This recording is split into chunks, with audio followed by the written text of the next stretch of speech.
இந்த செப்பேட்டிலே 3 சங்ககால மன்னர்கள் சொல்லப்பட்டிருக்கிறார். முதலாவதாக கரிகால சோழனை பற்றி சொல்லும்பொழுது, காவிரியின் இருவரையை கரை எழுப்பியவை.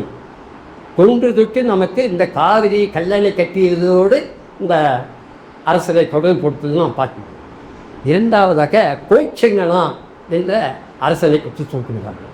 இந்த கோச்செங்கனான் தான் சோழ மரபிலே கடைசியாக வரக்கூடிய மன்னர் வரிசையில் வருகின்றார்.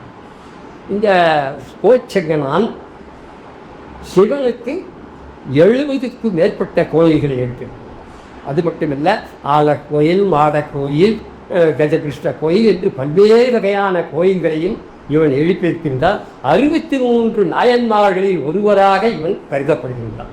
இந்த கோச்செங்கனான் பெயரில் தர்மபுரியில் கோச்சங்கனீஸ்வரம் என்ற ஒரு கோயில் இருக்கின்றது.